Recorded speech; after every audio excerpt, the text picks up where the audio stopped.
Hello friends, स्वागत है आपका वाईपी एजुकेशन ट्रिक चैनल पर। दोस्तों, मेरे इस चैनल पर आपको यूपी बोर्ड का सिलेबस कराया जा रहा है और यूपी बोर्ड के सिलेबस में बेटे क्लास 12 एग्रीकल्चर की केमिस्ट्री चल रही है। तो हम बात कर रहे हैं क्लास 12 एग्रीकल्चर की केमिस्ट्री की। तो बेटे केमिस्ट्री के में हम टोटल जो चैप्टर्स की संख्या है वो 31 हम चैप्टर पढ़ चुके हैं। 30 जो चैप्टर थे वो फिजिकल और इनऑर्गेनिक केमिस्ट्री के थे। इस टाइम आपकी चल रही बेटे ऑर्गेनिक केमिस्ट्री, और ऑर्गेनिक केमिस्ट्री में मात्र हमने संरचना सूत्र सीखे हैं। अभी तक जितने भी इंपॉर्टेंट संरचना सूत्र हैं जो 2020-21 के एग्जाम में आने वाले हैं, उन संरचना सूत्र को हमने बनाना सीखा। तो बेटा आज जो चैप्टर है वो 33वां चैप्टर है। कौन सा? 33वां चैप्टर, चैप्टर नंबर 33वें चैप्टर का नाम है एल्केन या पैराफिन। अब आप कहोगे सर 32 चैप्टर क्यों नहीं कराया? तो बेटा 32वां चैप्टर आज या कल में अपलोड हो जाएगा, यानी इस वीडियो के बाद जो अगला चैप्टर आएगा वो 32वां ही चैप्टर आएगा। तो बेटा जो आपका ये 33वां चैप्टर है एल्केन या पैराफिन, ये एग्जाम के लिहाज से बहुत ही ज़्यादा मोस्ट इंपॉर्टेंट चैप्टर है। तो इस वीडियो को बिल्कुल शुरू से लेकर लास्ट तक देखना, आपके अच्छे से समझ में आएगा। एक बात और बताना चाहूँगा आपको, देखिए आप मेरे चैनल पर नए हैं या अभी तक आपने मेरे चैनल को सब्सक्राइब नहीं करा है, तो आप क्या करोगे, नीचे रेड कलर के सब्सक्राइब बटन पे क्लिक करिए और बराबर में बेल आइकन की घंटी है उसको भी प्रेस करिए। इससे क्या होगा कि जब भी मैं वीडियो को अपलोड करूंगा तो बेटे उसका नोटिफिकेशन सबसे पहले आपके पास पहुंच जाएगा। इससे क्या होगा कि इससे ये फायदा एक तो मिलेगा कि मैं आपको वीडियो शेयर करूँ ना करूँ, नोटिफिकेशन आपके पास पहुँचना ही पहुँचना है। इससे ये फायदा होता है और बकाया कोई भी आपको लाभ नहीं होने वाला। तो बेल आइकन की घंटी को भी और चैनल को सब्सक्राइब करके भी आप रख सकते हैं। चलिए बिना किसी देरी के हम करते हैं चैप्टर की शुरुआत। देखिए केमिस्ट्री आपकी चल रही है, क्लास 12 एग्रीकल्चर के स्टूडेंटों के लिए है। चैप्टर से आपका आज का 33, चैप्टर का नेम है वो है एल्केन या पैराफिन। क्या है? एल्केन बोलो या बोलो इसे पैराफिन। अब इस को जो चैप्टर है आपका ये 33, इसमें एक चैप्टर है एक जो टॉपिक है वो है हाइड्रोकार्बन। तो जो हाइड्रोकार्बन है इस पे आप इंपॉर्टेंट का निशान लगाइए।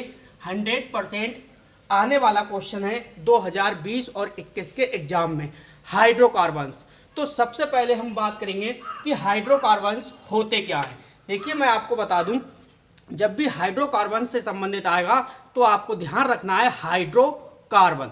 क्या है? हाइड्रोकार्बन। तो आप क्या बताओगे? देखिए बे यौगिक जो हाइड्रोजन तथा कार्बन से मिलकर बने होते हैं क्या कहलाते हैं? हाइड्रोकार्बन कहलाते हैं। हाइड्रोकार्बन में आपने देखा कि इसमें भाई हाइड्रोजन भी आ रहा है और साथ में कार्बन भी आ रहा है।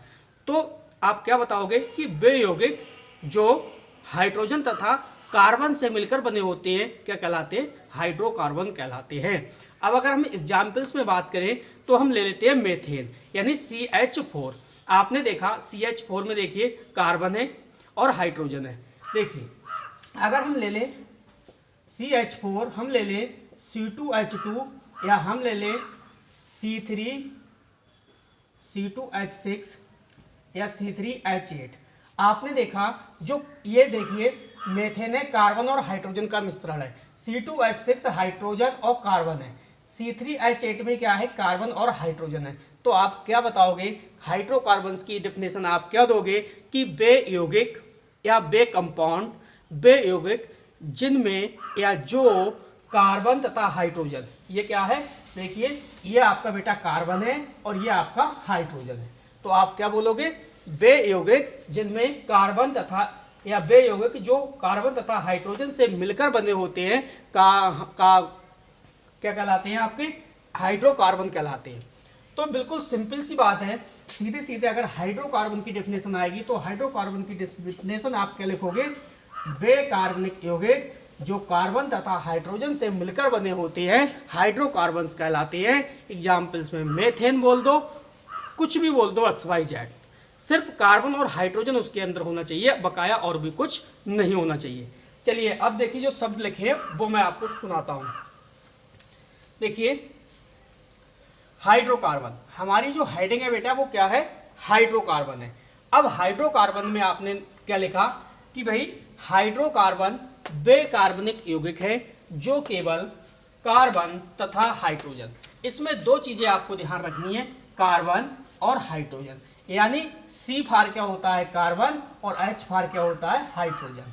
तो भाई कार्बन तथा हाइड्रोजन से मिलकर बने होते हैं हाइड्रोकार्बन्स कहलाते हैं। क्या कहलाते हैं? हाइड्रोकार्बन्स। तो आपने क्या सीखा भाई? हाइड्रोकार्बन क्या होते हैं? हाइड्रोकार्बन वे कार्बनिक यौगिक होते हैं जो हाइड्रोजन तथा कार्बन से मिलकर बने होते हैं, हाइड्रोकार्बन्स कहलाते हैं। अगर हम एग्जाम्पल्स की बात करें तो एग्जाम्पल्स में आप चेक कर लीजिए क्या क्या दे रखा है। देखो मेथेन, मेथेन को का फार्मूला क्या है? CH4। इसके बाद देखिए एथेन, C2H6 क्या हो गया? एथेन। इसके बाद देखिए C2H2 कर लो, यहाँ पे एसिटिलीन हो जाएगा। C2H2 कर लो आप, क्या हो गया? एसिटिलीन। तो आपको ऐसे एग्जाम्पल्स, ऐसे उदाहरण बताने हैं जिनमें कार्बन तथा हाइड्रोजन दो चीज़ों से मिलकर बना हो वो कंपाउंड। वो किसका एग्जाम्पल्स होगा? हाइड्रोकार्बन का। तो मुझे उम्मीद है कि हाइड्रोकार्बन की परिभाषा आपको सीख गए होंगे और आपको माइंड में सेव भी हो गई होगी। तो मेरे साथ रिपीट करिए, हाइड्रोकार्बन वे कार्बनिक यौगिक होते हैं जो कार्बन तथा हाइड्रोजन से मिलकर बने होते हैं, हाइड्रोकार्बन कहलाते हैं। एग्जाम्पल्स में आप क्या बताओगे? सबसे सिंपल एग्जाम्पल है मेथेन बता दो आप, एथेन और एसिटिलीन। क्लियर? अब बात करते हैं हम टाइप्स ऑफ हाइड्रोकार्बन की, यानी हाइड्रोकार्बन के प्रकार। देखो बेटा, ये है टाइप्स ऑफ हाइड्रोकार्बन, यानी हाइड्रोकार्बन के प्रकार। तो यहाँ पे हम जो हाइड्रोकार्बन के प्रकार है आपके सिलेबस के अनुसार वो बेटा दो प्रकार के हैं। एक है सेचुरेटेड हाइड्रोकार्बन, दूसरा है अनसेचुरेटेड। यानी अगर हिंदी की बात करूं तो संतृप्त हाइड्रोकार्बन और असंतृप्त हाइड्रोकार्बन। अब हम सीखेंगे बेटा कि संतृप्त हाइड्रोकार्बन क्या होता है और असंतृप्त हाइड्रोकार्बन क्या होता है। इसके बाद हमारा ये वाला जो टॉपिक्स है हाइड्रोकार्बन्स वाला कंप्लीट हो जाएगा। हाइड्रोकार्बन्स आपसे पूछा जाएगा, सबसे पहले पूछेगा आपसे हाइड्रोकार्बन्स की परिभाषा लिखिए और हाइड्रोकार्बन्स के प्रकार को भी समझाइए। इस प्रकार से आपसे क्वेश्चन बनेगा यूपी बोर्ड के एग्जाम में। तो हाइड्रोकार्बन्स क्या होते हैं समझ चुके। अब हम बात करेंगे हाइड्रोकार्बन्स के प्रकार की, टाइप्स ऑफ हाइड्रोकार्बन। तो आपने सुना कि जो हाइड्रोकार्बन है को दो भागों में डिवाइड या विभाजित किया जा सकता है। दो भागों में डिवाइड किया गया है। पहला भाग है आपका संतृप्त हाइड्रोकार्बन, दूसरा है असंतृप्त हाइड्रोकार्बन। तो सबसे पहले आप समझ लीजिए कि संतृप्त हाइड्रोकार्बन क्या होते हैं।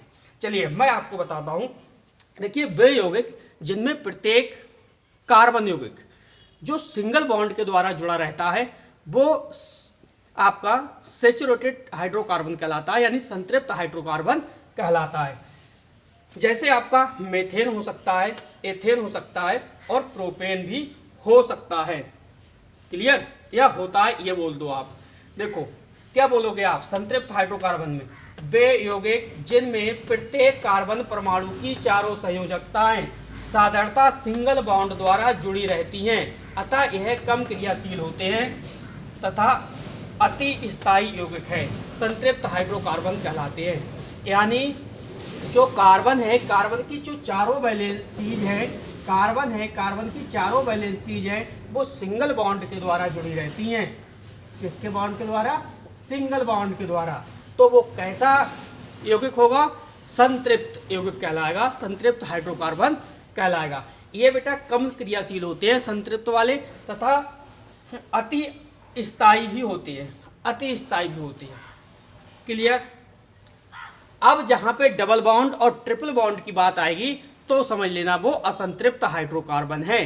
तो एक प्रकार से सबसे पहले हम हाइड्रोकार्बन की परिभाषा फिर से रिपीट करते हैं। हाइड्रोकार्बन्स के बारे में हमने पढ़ा कि जो हाइड्रोकार्बन्स होते हैं वे यौगिक होते हैं जो हाइड्रोजन तथा कार्बन से मिलकर बने होते हैं, हाइड्रोकार्बन्स कहलाते हैं। एग्जाम्पल्स में मेथेन हो गया।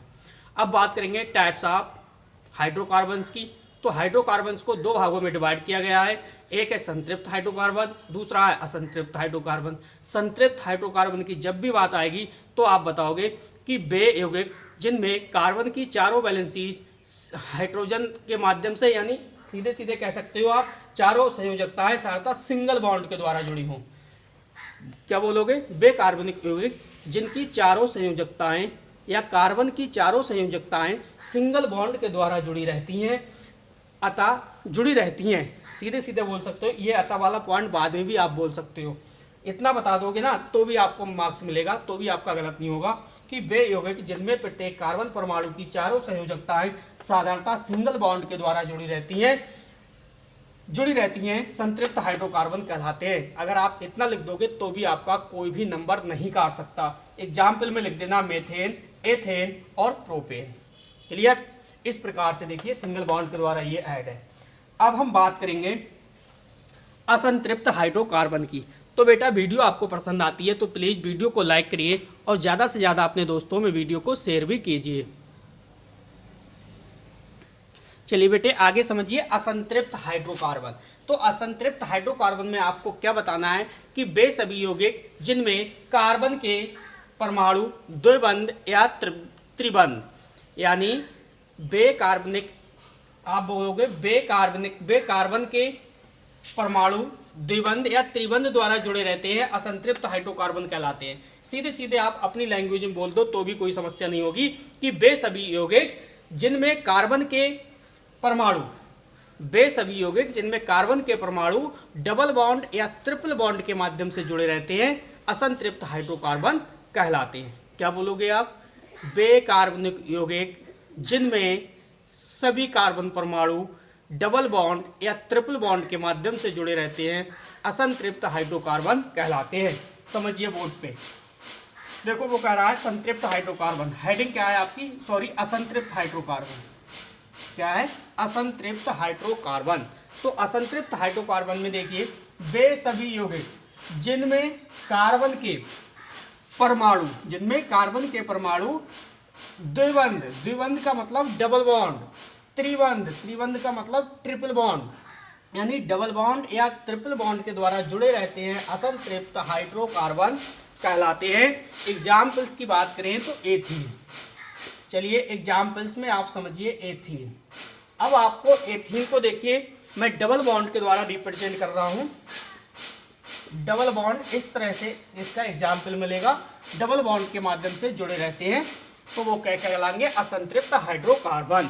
ट्रिपल बॉन्ड भी हो सकता है, तो ट्रिपल बॉन्ड का एग्जाम्पल ले रहे हैं बेटा हम प्रोपीन। ठीक है, यानी CH3 सिंगल बॉन्ड CH और ट्रिपल बॉन्ड CH2। इस प्रकार से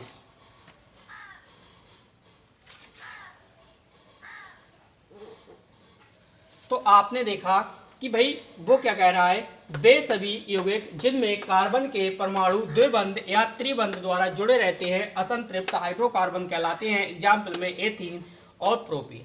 तो देखो हाइड्रोकार्बन से संबंधित हमने पूरा टॉपिक अच्छे से पढ़ लिया, एक बार मेरे साथ रिवाइज भी आप कीजिए। हाइड्रोकार्बन्स की परिभाषा आपको याद हो गई कि वे यौगिक जो कार्बन तथा हाइड्रोजन से मिलकर बने होते हैं हाइड्रोकार्बन्स कहलाते हैं। एग्जाम्पल में बोल दो मेथेन। बात करते हैं टाइप्स ऑफ हाइड्रोकार्बन। तो टाइप्स ऑफ हाइड्रोकार्बन्स को दो भागों में डिवाइड किया गया है, एक है संतृप्त, दूसरा है असंतृप्त।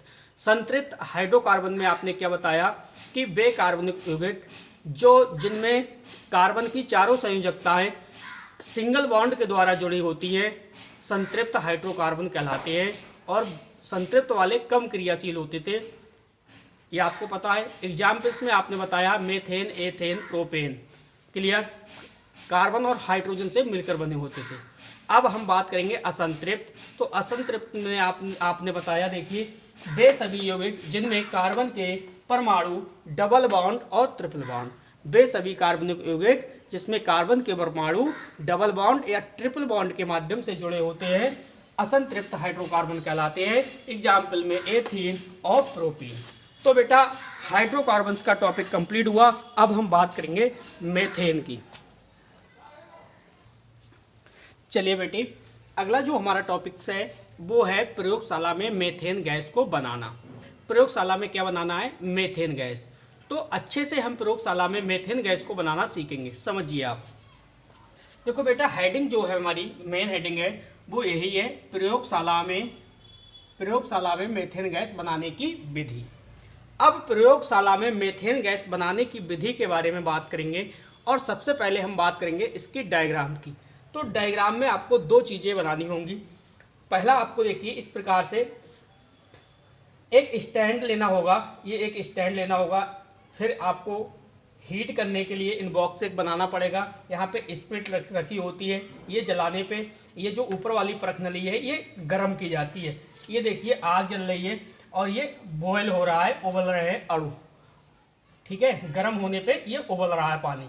इसमें क्या है, इसमें जो घोल है, जो मिश्रण है, वो है सोडियम एसीटेट का प्लस सोडा लाइम का। सोडियम एसीटेट 1 अनुपात में है और सोडा लाइम 3 के अनुपात में है। तो 1:3 के अनुपात का ये मिश्रण है इसके अंदर, परख नली के अंदर सोडियम एसीटेट है प्लस सोडा लाइम है, इन दोनों का क्या है, मिश्रण है।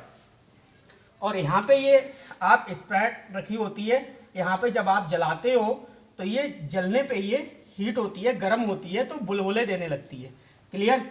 यहाँ से सीधे परख नली की सहायता से देखिए इस बर्तन में आ जाती है। यहाँ पे आपको ये पात्र लेना होगा, इस प्रकार से एक बर्तन बनाना होगा, 2 चीज़ों की आवश्यकता होगी, ठीक है। इस प्रकार से ये ऊपर से ढक जाता है और शुद्ध मेथेन यहाँ पे इकट्ठी होने लगती है। यहाँ पे आके मेथेन, देखिए ये बन गया मेथेन। मेथेन का फार्मूला होता है CH4। तो इस प्रकार से इसका डायग्राम बनाना है। अब आप समझो प्रयोगशाला विधि है क्या, समझो। देखो प्रयोगशाला में मेथेन गैस, आप मेथेन गैस किसके, सोडियम, निर्जल सोडियम एसीटेट, आपने क्या लिया, सोडियम एसीटेट लिया, किसके साथ, सोडा लाइम के साथ। सोडियम एसीटेट को आपने सोडा लाइम के साथ गर्म करा और गर्म करके क्या बन गई आपकी, मेथेन। तो आपको हमेशा ध्यान रखना है प्रयोगशाला में जब भी मेथेन को बनाना है तो मेथेन बनाने के लिए 2 चीज़ें चाहिए, सोडियम एसीटेट, दूसरा soda lime. Sodium acetate plus soda lime दोनों को जब आप गर्म करोगे तो गर्म करने पे आपको मेथेन गैस प्राप्त हो जाएगी। तो देखिए सोडियम एसीटेट के बारे में बात करेंगे और हम सोडा लाइम के भी बारे में बात करेंगे। तो देखिए रिएक्शन इसकी किस प्रकार से बनाओगे आप, देखो CH3COO Na plus NaOH, clear. किसके प्रेजेंस में, CaO के प्रेजेंस में आप गर्म करोगे, ठीक है। तो आपको बनाना क्या है, बनाना है आपको मेथेन यानी CH4 बनाना है। आपको बनाना क्या है, CH4 यानी मेथेन। तो आप करोगे क्या, आप यहां से इतने के पार्ट को बंद कर लो, इतने पार्ट को, ठीक है। ये क्या है, ये आपका बेटा सोडियम एसीटेट है। क्या है, सोडियम एसीटेट, क्लियर। अब आप क्या करोगे, देखो CH3 यहाँ पे बचा और एक H यहाँ पे बचा, अब ये हो गया CH4। आप आराम से यहाँ पे CH4 लिख सकते हो, ठीक है। अब आपका बचा क्या, यानी मेथेन तो आपकी बनके तैयार हो गई, मेथेन गैस है, तो ऊपर की तरफ एरो लगाओ और लगाओ प्लस। अब क्या बचा भाई, COO Na और NaOH। तो इसे हम सीधे सीधे लिख सकते हैं Na2। क्या लिख सकते हैं, देखिए Na यहाँ पे है और Na यहाँ पे है, तो सीधे सीधे हम लिख सकते हैं Na2 और CO3 लिख सकते हैं, CO3। आप चेक कर लो, देखो सोडियम कितना है, 2 है, तो 1 सोडियम और 2 सोडियम। कार्बन कितना है, कार्बन 1 है और एक देखिए कार्बन ये है, 2 कार्बन हो गए। अब यहाँ पे देखो 1 कार्बन और 1 कार्बन, 2 कार्बन पूरे। इसके बाद ऑक्सीजन, देखो ऑक्सीजन यहाँ पे 3 है, यहाँ पे देखो ऑक्सीजन 2 ऑक्सीजन और एक 3 ऑक्सीजन। इसका मतलब हमारी रिएक्शन क्या हो गई, बैलेंस हो चुकी है। तो हमने प्रयोगशाला में क्या करा, हमने भाई प्रयोगशाला में मेथेन गैस बनाने के लिए सोडियम एसीटेट को लिया प्लस सोडा लाइम को लिया। सोडियम एसीटेट और सोडा लाइम को क्या करा, हमने गर्म करा, और जैसे ही हमने गर्म करा तो हमें मेथेन प्राप्त हो गई। अब सोडियम एसीटेट का फार्मूला आपको बेटा याद करना पड़ेगा, ठीक है। अगर ये फार्मूला याद नहीं हुआ तो मेथेन आपसे नहीं बनेगी। ये तो थी हमारी प्रयोगशाला विधि। अब हम बात करेंगे बेटा इसकी फिजिकल प्रॉपर्टी की, यानी भौतिक गुण की। किसकी, भौतिक गुण। यानी जो मेथेन के भौतिक गुण हैं वो क्या हैं। तो जो मेथेन होती है बेटा वो रंगहीन, गंधहीन तथा स्वादहीन होती है। कैसी होती है, रंगहीन, कौमा, गंधहीन, कौमा, स्वादहीन, क्या लिखोगे यहाँ पे, स्वाधीन होती है। पहला पॉइंट आपका क्लियर हुआ। आपने मेथेन के भौतिक गुण यानी फिजिकल प्रॉपर्टी में क्या बताया कि जो मेथेन है वो भाई रंगहीन, गंधहीन और स्वादहीन होती है। इसके बाद आप एक और पॉइंट बता दो कि जो मेथेन होती है वो जल में बहुत कम विलय होती है। दूसरा पॉइंट क्या बताओगे, मेथेन जल में बहुत कम विलय होती है। क्लियर। दो पॉइंट आपने बता दिए। अगर हम तीसरे पॉइंट की बात करें, चलिए दो ही पॉइंट से आपका काम चलेगा फिजिकल प्रॉपर्टी में। फिजिकल प्रॉपर्टी पूछता नहीं है, हमेशा केमिकल प्रॉपर्टी पूछता है, रिएक्शंस पूछता है। फिलहाल मैंने आपको बता दिया फिजिकल प्रॉपर्टी भी। प्रयोगशाला में मेथेन किस प्रकार से बनाई आपने देखा भाई, सोडियम एसीटेट लिया और सोडा लाइम लिया। इस सोडियम एसीटेट और सोडा लाइम के मिश्रण को 1:3 के अनुपात में हमने गर्म करा और तुरंत हमें मेथेन प्राप्त हो गई। फिजिकल जो प्रॉपर्टी है, केमिकल फिजिकल प्रॉपर्टी है, इससे बोलते हैं भौतिक गुण। ये रंगहीन, गंधहीन, स्वादहीन होती है। कौन, मेथेन। मेथेन जल में बहुत कम विलय होती है। अब बेटे हम इसकी केमिकल प्रॉपर्टी को पढ़ेंगे। वीडियो पसंद आती है तो प्लीज वीडियो को लाइक करिए। चलिए रासायनिक गुण यानी केमिकल प्रॉपर्टी। अब हम इसके पढ़ेंगे क्या, रासायनिक गुण यानी इंग्लिश में बोलते हैं केमिकल प्रॉपर्टी। क्लियर। अब इसमें फर्स्ट हेडिंग है वो है हमारी दहन। क्या है, दहन।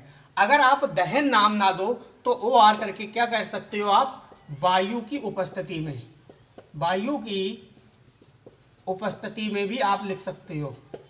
चाहे दहन लिखो चाहे वायु की उपस्थिति में लिखो, बात कहीं ना कहीं एक ही है। तो भाई वायु की उपस्थिति में गर्म करने पर क्या होगा आप समझिए। देखिए वायु की उपस्थिति में,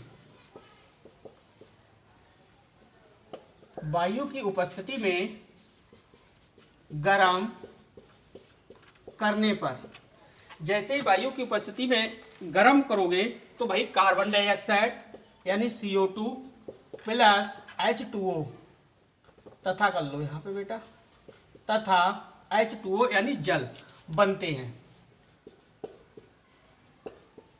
यानी सीधे सीधे मतलब इसका ये है कि भाई जैसे ही मेथेन को आप वायु की उपस्थिति में गर्म करोगे तो वो कार्बन डाइऑक्साइड और हाइड्रोजन देगा। किस प्रकार से देगा आप समझिए इसकी रिएक्शंस के लिए।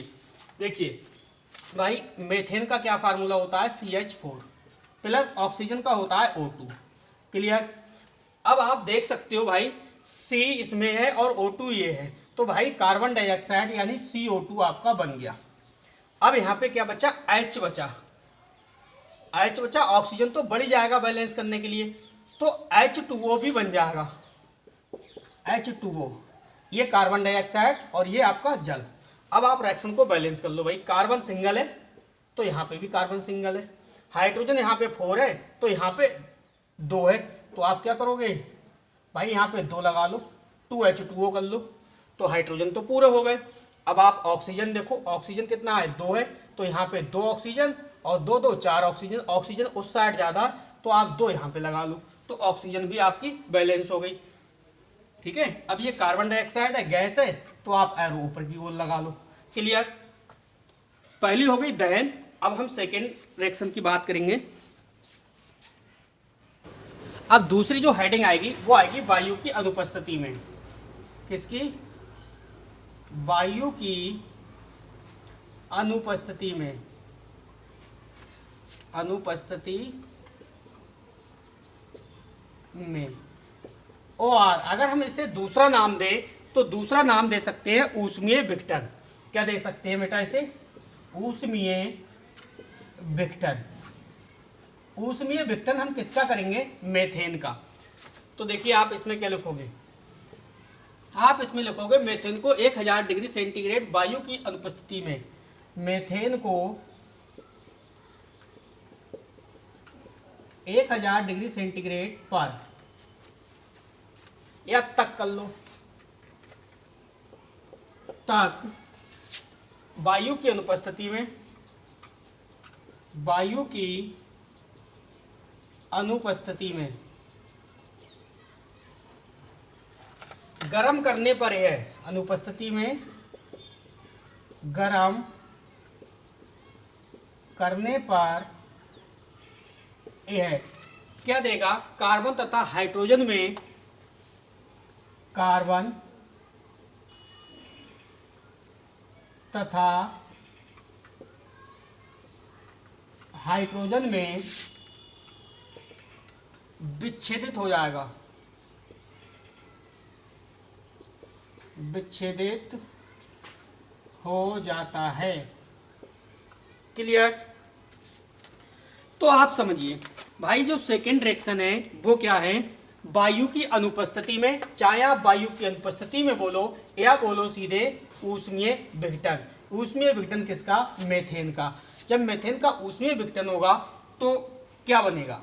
देखो, मेथेन को आप 1000 डिग्री सेंटीग्रेड तक वायु की अनुपस्थिति में गर्म करने पर यह कार्बन तथा हाइड्रोजन में विच्छेदित हो जाएगा, टूट जाएगा, कार्बन देगा और हाइड्रोजन देगा। अब हम इसकी रिएक्शन को समझने की कोशिश करते हैं। देखिए बेटे, ये है CH4, कितने डिग्री सेंटीग्रेड की बात कर रहा है? 1000 डिग्री सेंटीग्रेड। आप लिखोगे यहाँ पे 1000 डिग्री सेंटीग्रेड। अब आपको क्या काम करना है भाई, कार्बन इसमें से अलग ले लो, प्लस बचा क्या? हाइड्रोजन बचा। अब हाइड्रोजन है तो H2 लिख दो, रिएक्शन बैलेंस करनी है, हाइड्रोजन 4 है तो आप यहाँ 2 लगा दो, और नीचे आप क्या लिखोगे? Carbon black. क्या लिखोगे आप? Carbon black. क्लियर? हमने 2 रिएक्शन सीख ली, एक रिएक्शन अभी हम इसकी और सीखेंगे। अब किसके साथ करेंगे बेटा? ओजोन से क्रिया करेंगे।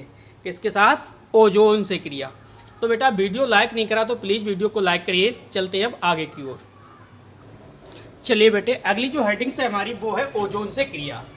जब ओजोन से क्रिया होगी तब क्या होगा समझिए। देखो, मेथेन ओजोन से ऑक्सीकृत होकर क्या देता है? फॉर्मल्डिहाइड बनाता है। तो आपको ध्यान रखना है, तीसरी रिएक्शन हमने किसके साथ सीख रहे हैं? ओजोन के साथ सीख रहे हैं। ओजोन के साथ क्रिया कर रहे हैं, किसकी कर रहे हैं? मेथेन की कर रहे हैं। जब हम मेथेन की ओजोन से क्रिया करेंगे तो मेथेन ऑक्सीकृत होकर क्या हो जाएगा? ओजोन से ऑक्सीकृत करके क्या होगा? फॉर्मल्डिहाइड बनाती है। तो आप इसकी रिएक्शन को आप समझिए। देखिए, मेथेन क्या होता है? Formula CH4। क्या होता है? CH4। इसके बाद हम ऑक्सीजन को लेते हैं, ऑक्सीकृत होकर क्या बनाता है? वो फॉर्मल्डिहाइड बनाता है।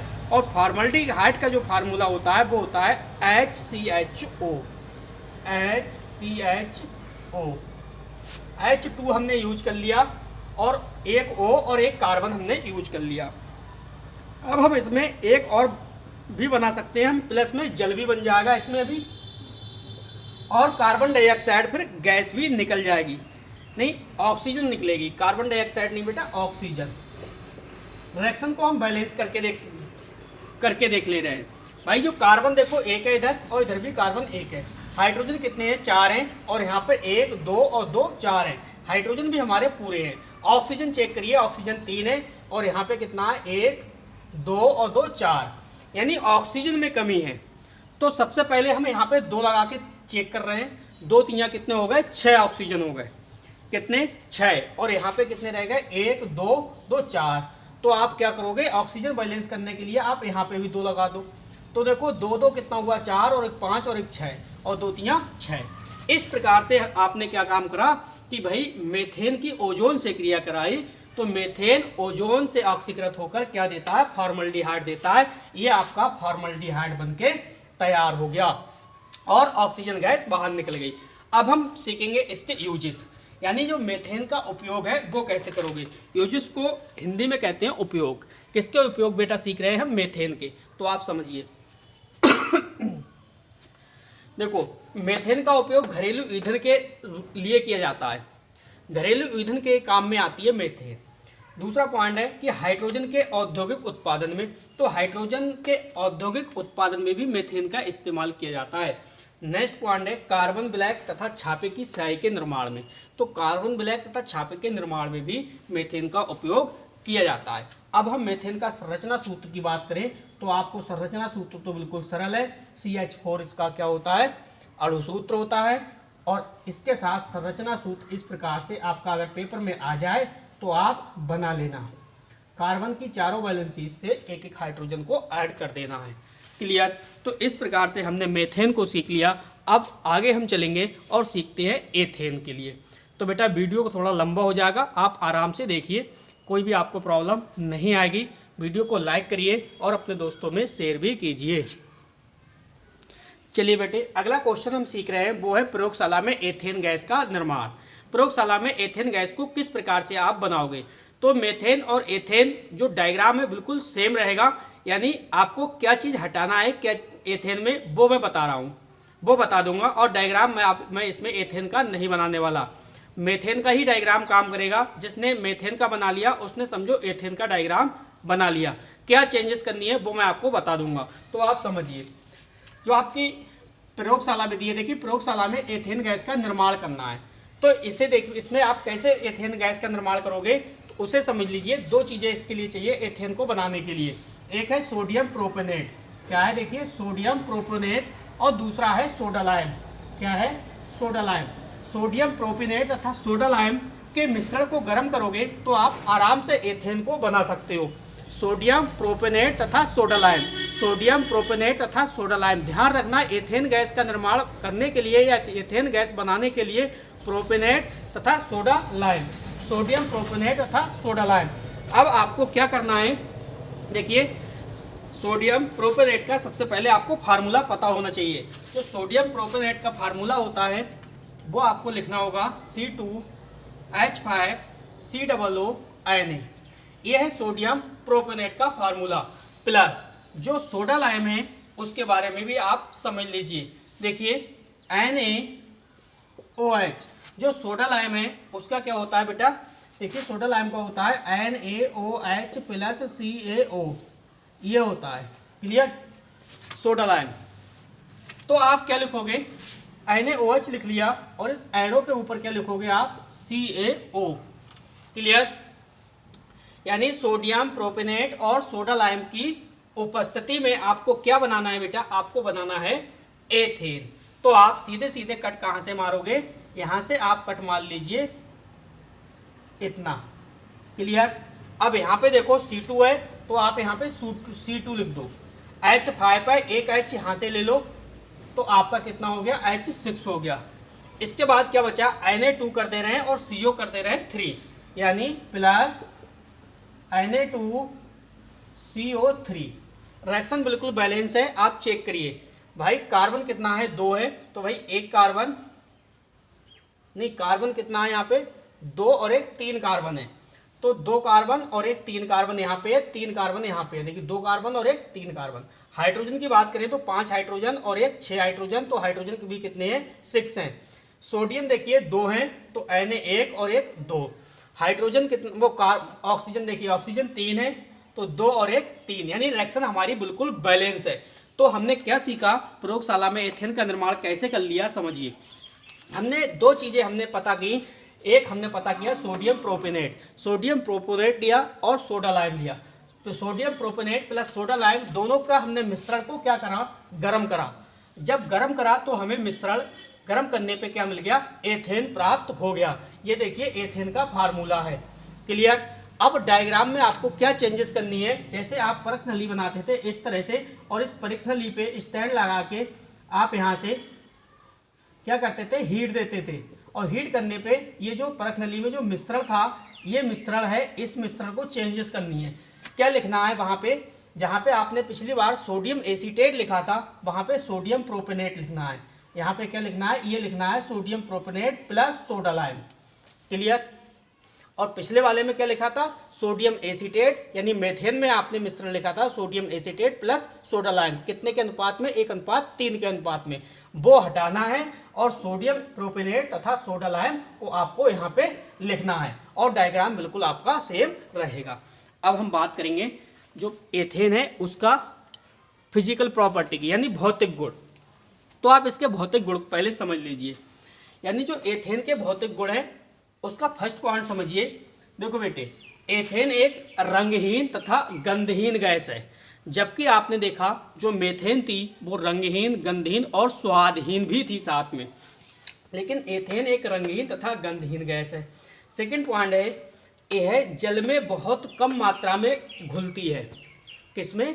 जल में बहुत कम मात्रा में घुलती है, परंतु एथिलीन में सुगमता से घुल जाती है। तो बेटा ये थे इसकी फिजिकल प्रॉपर्टी यानी भौतिक गुण। अब हम प्रयोगशाला में हमने एथेन की प्रयोगशाला विधि भी पढ़ ली, फिजिकल प्रॉपर्टी भी पढ़ ली। अब हम इसके पढ़ेंगे केमिकल प्रॉपर्टी और प्लस यूजेस यानी रासायनिक गुण और उपयोग। तो बेटा वीडियो को लाइक नहीं करा, प्लीज़ वीडियो को लाइक करिए। चलिए बेटे समझिए रासायनिक गुण यानी केमिकल प्रॉपर्टी। बेटे केमिकल प्रॉपर्टी में फर्स्ट हेडिंग है हमारी नाइट्रीकरण।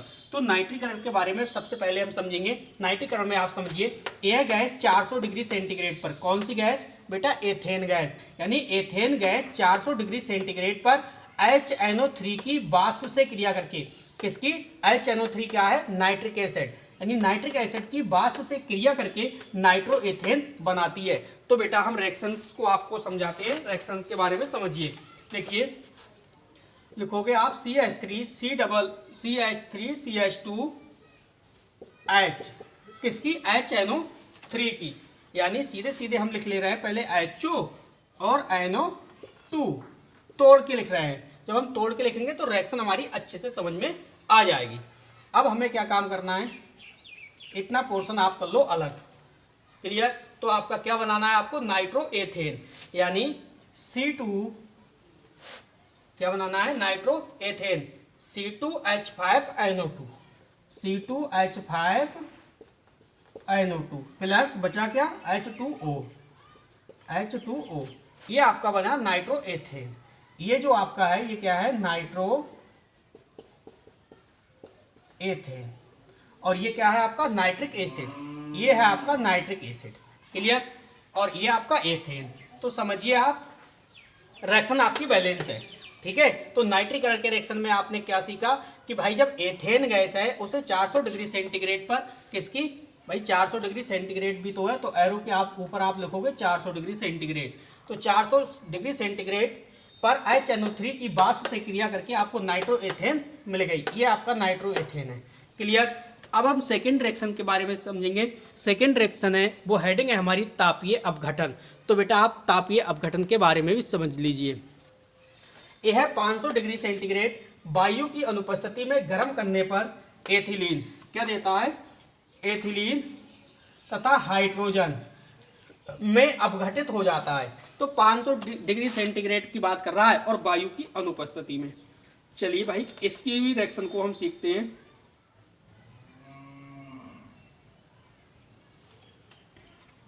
चलिए हमने लिया एथेन यानी C2H6, ठीक है?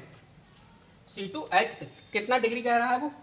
500 डिग्री, 500 डिग्री की बात हो रही है, ठीक है? अब क्या कह रहा है वो? 500 डिग्री सेंटीग्रेड वायु की अनुपस्थिति में गर्म करने पर एथिलीन। अब एथिलीन का सूत्र क्या होता है बेटा? C2H4। तो आप लिखोगे C2H4 प्लस हाइड्रोजन यानी आपका क्या बचा? H2। रिएक्शन बैलेंस है, देखो कार्बन 2 है तो कार्बन 2 है, हाइड्रोजन कितना है? 6, तो हाइड्रोजन 4 और प्लस 2 कितना होगा? 6 हो गया, क्लियर? तो आपने समझा भाई दो रिएक्शंस केमिकल प्रॉपर्टी में आपने पढ़ी, नाइट्रीकरण और तापीय अपघटन। तापीय अपघटन में आपने सीखा कि भाई यह 500 डिग्री सेंटीग्रेड वायु की उपस्थिति में गर्म करने पर एथिलीन तथा हाइड्रोजन गैस में अपघटित हो जाती है। अब हम बेटा लास्ट हेडिंग पढ़ेंगे, एथेन के उपयोग, यूजेस ऑफ एथेन।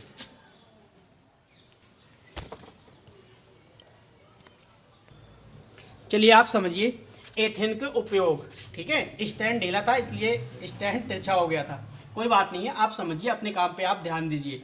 एथेन के उपयोग, तो एथेन का उपयोग आप कहाँ पे करोगे भाई? फर्स्ट पॉइंट है ईंधन के रूप में, यानी एथेन का उपयोग आप ईंधन के रूप में कर सकते हो। सेकेंड है कृत्रिम कपूर बनाने में, यानी एथेन का उपयोग आप कृत्रिम कपूर के बनाने में भी कर सकते हो। नेक्स्ट है शीत कारकों में ठंडा करने में, तो शीत कारक यानी रेफ्रिजरेटर जो होते हैं उनमें ठंडा करने में भी एथेन का उपयोग किया जाता है।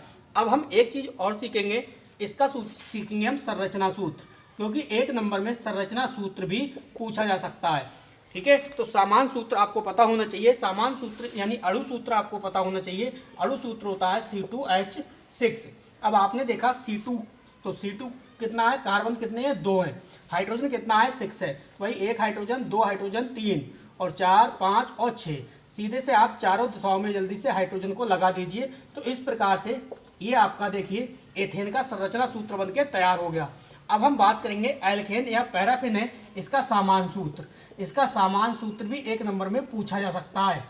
तो बेटा सामान्य सूत्र जो होता है उसके लिए भी समझ लीजिए आप, CnH2n+2 होता है। क्या होता है, CnH2n+2।